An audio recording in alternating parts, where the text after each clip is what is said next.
Is anxiety getting the best of you? Keep watching.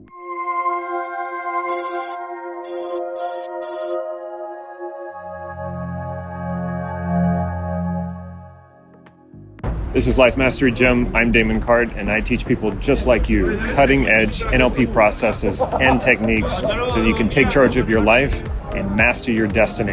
Well, actually, this isn't necessarily Life Mastery Gym. I'm in Rome. This is, yes, the Colosseum right behind me. In this video, I'm going to share with you some amazing NLP techniques to manage anxiety. Now, I don't diagnose people.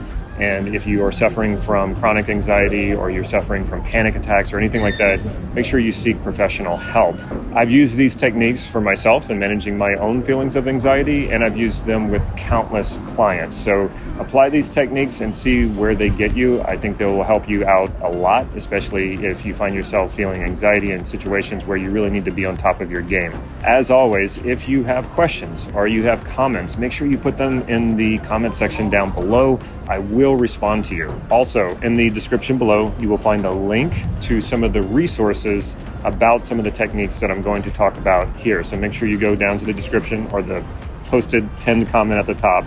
Click that link and you'll get immediate access, and it's free, to some additional resources regarding the techniques that I will be talking about in this video. The first technique or process that I'm going to talk about is called the fast phobia process, also used to be known as the fast phobia cure. We don't call it that anymore. We call it the fast phobia process. Now, this was a process that was created by Richard Bandler, one of the founders of NLP. And basically what it does is, what they discovered is, when you have a phobia, it means that you're over-associated into a memory, into a past experience.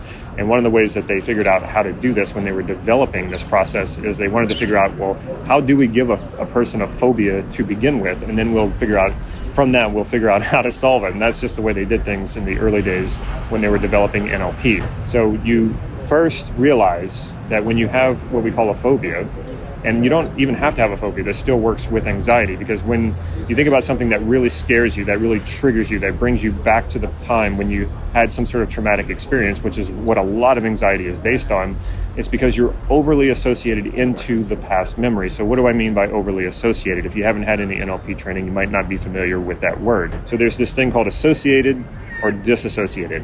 When I think of a memory, or when you think of a memory,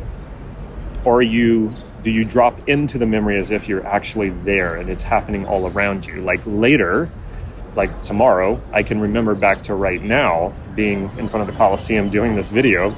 And do I drop into the memory and be here, like I'm seeing everything from my own eyes and hearing everything from my own ears, as if I'm actually reliving it again? Or do I see myself sitting here in front of the Colosseum with this camera and doing this video?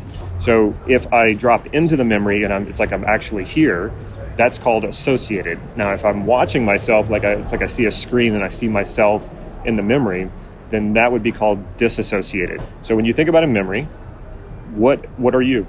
Are you associated or are you disassociated? Chances are different memories are going to be different. So it tends to be that our older memories, we're more disassociated. Our more recent memories, we tend to be more associated. But it's different for everybody and it's different for every experience. But if you have an experience, a traumatic experience that triggers anxiety. So what happens is you've had some sort of traumatic experience, and then when you are in a similar context or a similar experience, it will trigger that anxiety because of this past trauma. So how exactly are you going to make this process work for you? So the first thing to do is to recognize what situation you tend to have anxiety in. And some people say, well, I have anxiety all the time. No, you don't. You don't have anxiety likely when you sleep. You don't have anxiety likely when you go to the bathroom. There are times when you don't have anxiety. You completely forget about having anxiety, but there are times when you really feel it, or that you feel triggered, or that the anxiety feels triggered.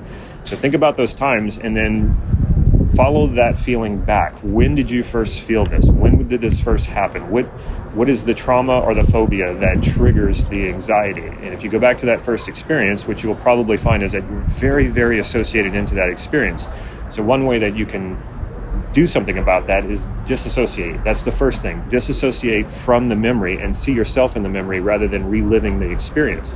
That's the first thing. The second thing is turn it black and white so that it seems like it's like an old movie. So you're seeing yourself and it's black and white. And it'll give you more distance from it, and it won't feel as painful or won't feel as triggering. And then for what they do in the fast phobia process is you go to the end of the memory, the point at which the trauma ended and you're safe again. So you jump forward to the end of the memory, and then you go backwards, you go reverse, and you make a sound with it, like that. And you go backwards and reverse, and you re-experience the trauma, but in reverse and fast. And you do this several times, and you do that enough times, you keep going back to the front and reverse, back to the front and reverse. And you do that enough times that eventually it takes the trauma out of it. It doesn't feel like it's traumatic anymore, and you're not associated into it anymore. And now there is more to this process. There are steps that you want to follow that are very, very specific. And what I'll do is that's going to be part of what is in the link down below. If you click that link, I'll give you complete instructions on how to run this process with yourself or how to run this process with other people. The second process is the Swish pattern. Now, the Swish pattern isn't typically used for anxiety, but it certainly can be used for anxiety very, very effectively. So what the Swish pattern is if you have a habit or a compulsion, like eating candy or like smoking or something like that, you take the compulsory experience, which is like I see the candy or I see the cigarette and I go, oh, I gotta have it. And again, you're going to be really associated into that when that happens. That's what compulsions are triggers. They often come from feeling very associated into the moment and like you can't stop yourself. So you go to the experience of feeling the anxiety. Again, where do you feel the anxiety? What's the location, the situation, or is it with certain people that you feel the anxiety? What triggers the anxiety? And that's what you want to really get to. What is the trigger that whatever happens that really kicks the anxiety into place and you start feeling it. Now, you might not be clear about that right now, but if you go back to past memories, when you felt anxiety, roll that memory back, do a slow rewind until you get to that moment where you weren't feeling the anxiety, just before the anxiety got triggered, and find what that trigger moment is. This is very, very important. So when you find what that trigger moment is, you'll probably notice you're very associated. You see things as if they're actually happening right in front of you. So what you're going to do with the Swish pattern is you hold that image up high in front of you. Then you make an ideal image of yourself. The image of you who has completely resolved this. Not just this, the ideal image of you who has completely resolved every problem, okay? You make that image of yourself, and you do this with no particular context. You don't want to have a context for this. And the reason for that is you want this to generalize to all contexts. And you don't want to see yourself doing any particular behavior. You just want to see yourself standing there or sitting there. And again, this is the ideal you who has solved all of these problems. All problems, including the anxiety. And so you put that image of yourself down below, the ideal image of you, and then you put the compulsion image up here, the one that triggers the anxiety, and then you swish. And you roll that swish several times, and you practice this until every time you would normally feel the trigger that would trigger the anxiety, you instead, it gets swished down and an ideal image of you comes up, the ideal image of you who you want to become, and that gives you the direction you want to go, and it breaks that pattern of anxiety. Now, again, this process is a little bit more involved than what I just explained it. I will leave a link down below that you can access the actual step-by-steps to this process. And I've actually done 2 videos on the Swish pattern, 2 videos where I go really in depth with how it works, the mistakes that people normally make, and how to do it properly. And I will attach those videos to this video. There should be an I think it's over here, where you click that and you'll be able to see there's those 2 videos there. Watch those videos, get the PDF down below, and you'll have everything you need to make this process work super effectively. Last but not least is not an actual NLP process that you're going to find like in a NLP textbook or anything like that. It's more something that I've used, that I've kind of just worked with myself over the years when I have experienced anxiety or fear. In fact, I did a video on this, on how to manage your fear. Again, I'll link that video to this video. What it is just getting an understanding of what fear and anxiety really is. And fear is actually not a bad thing. You want fear to serve you, not for you to serve fear. And so anxiety is in a way that you're serving the fear. Not only that, it's fear that's overstayed its welcome. So what I mean by fear not being a bad thing, fear is a great alarm system. Fear will wake you up to potential threats, things that you need to look out for.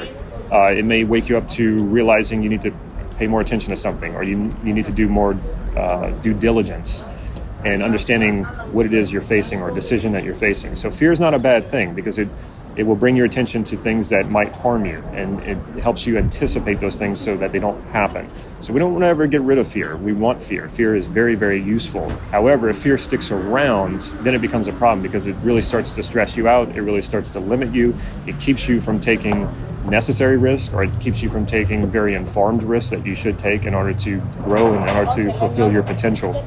So when fear sticks around too long, then it becomes anxiety. It becomes something very stressful. It becomes very compulsive. It becomes something that is, like I said, limiting you. So think of anxiety as fear that has overstayed its welcome. Now, the other part about this is to neurologically understand what anxiety is. Neurologically speaking, anxiety is really not that much different than excitement. So when you experience excitement, it triggers a lot of the same electrical impulses in your body that anxiety does. So what is really the difference then between anxiety and fear? Well, a big difference is just how you categorize it. It's just how you frame it. You experience anxiety, and the meaning you make of that feeling is stress, is fear. But what if you could then reframe that and think of anxiety as something that's more exciting? And I'll give you an example in my own life. I fly a lot because I like to travel, obviously. And I hate turbulence. When I experience turbulence in an airplane, my heart rate actually usually jumps up quite a bit. My pulse rate goes up, my breathing quickens, and my first feeling is, this is fear, this is anxiety. But then what I'll do is I'll take a few deep breaths and I'll say, okay, well, what if this is actually excitement? Because the likelihood of the plane crashing, the likelihood of me dying, or that there is a real threat in the airplane, is actually extremely low. So there's nothing I can do about it. It's not like there's a threat that fear is alerting me to, and then I can make a different choice, or I can learn more about what's going on in the situation and make a better choice or protect myself. There's nothing I can do. I'm in the airplane, and that's just it. And like I said, the likelihood is that everything's going to be fine. So that's what I tell myself. Everything's fine. There's nothing wrong, and even if there was, there's nothing I could do about it. So I'm going to choose to take all this energy and my heartbeat that's racing and my breathing that's going really fast, and I'm going to call this excitement. I'm going to change the meaning of what's happening. Instead of fear of something bad happening, it's excitement, because I'm way high up in the air and I'm traveling someplace that I'm wanting to see and I'm wanting to explore. So this is now becomes excitement. So what you can do with your anxiety, recognize that the impulses in your body are almost exactly the same as excitement, and then ask yourself, what would it be like if this feeling that I'm feeling, my fast heart rate, my fast breathing, what if this is actually excitement? What would that be like if this feeling was actually excitement? And really explore that. And if you do this, what I'm explaining, in combination with the Swish pattern and in combination with the fast phobia process, you're going to feel this anxiety changing. Like it can't be the same anymore when you start making these modifications to it. So you're changing the structure, you're changing the pattern, and you're changing the meaning that you make of it. When you bring all of these together, you're not going to have a problem with anxiety anymore. So now you have a lot more resources and tools to manage anxiety and even eliminate anxiety.